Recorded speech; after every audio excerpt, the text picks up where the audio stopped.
দর্শক, আমরা একটু এই মুহূর্তে রাজধানীর শাহবাগ এলাকার খবর একটু জানতে চাই। আমাদের সহকর্মী নাজমুল হাসান তিনি আছেন শাহবাগে।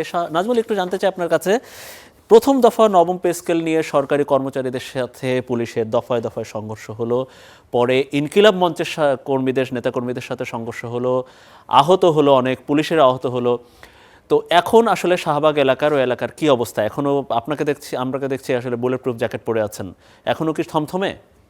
মনির যেমনটা বলছিলেন, আসলে বুলেট প্রুফ জ্যাকেট পরার কারণ হচ্ছে এখানে কিছুক্ষণ পরপরই যেহেতু একেবারেই ইনকিলাব মঞ্চের যারা এখানে সদস্যরা আছেন, কর্মীরা আছেন, তারা হচ্ছে যেহেতু এখন শাহবাগে অবস্থান করছেন, আর ঠিক বিপরীত পাশে অর্থাৎ ইন্টারকন্টিনেন্টালের যে মোড়টা আছে সেই মোড়টাতেই পুলিশ বাহিনী অবস্থান করছে। তো যে কোনো মুহূর্তে তারা আসলে যেহেতু আমরা বিকাল থেকে দেখেছি তারা হচ্ছে মুখোমুখি সংঘর্ষে কিছুক্ষণ পরপরই চলে যাচ্ছে। তো তারই প্রেক্ষিতে আসলে বিকেলে যে ঘটনাটি ঘটলো আজকে জুবার পরপরই ইনকিলাব মঞ্চের তাদের হচ্ছে অবস্থান কর্মসূচি ছিল হচ্ছে ইন্টারকন্টিনেন্টাল মোড়, এবং সেখান থেকে তারা হচ্ছে শরীফ ওসমান হাদির হত্যার বিচারের দাবিতে তারা যমুনা অভিমুখে প্রধান উপদেষ্টা বরাবর তাদের একটি দাবি রয়েছে, সেই দাবিটি নিয়ে তারা সেখানে মার্চ করার এক পর্যায়ে পুলিশ তাদের উপর চড়াও হয় এবং তারাও পুলিশদের উপর আসলে চড়া হওয়ার চেষ্টার প্রেক্ষিতে আসলে মুখোমুখি সংঘর্ষ হয়ে যায় এবং সেখানেই আসলে ছত্রভঙ্গ করে দেওয়া হয় ইনকিলাব মঞ্চের যারা এখানে উপস্থিত ছিলেন তাদের উপর।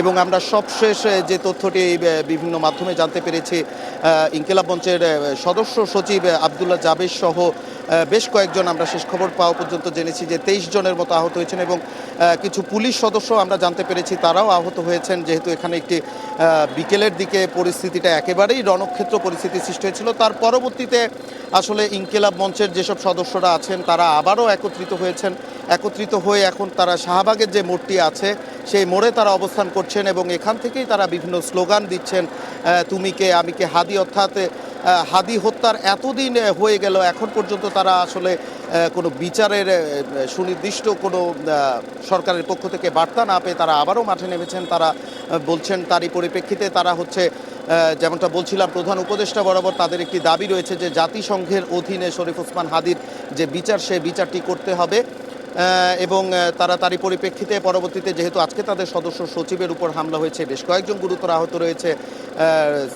রাকসুর যে জিএস আছেন সালাউদ্দিন আম্মার তিনিও বেশ গুরুতর আহত হয়েছেন।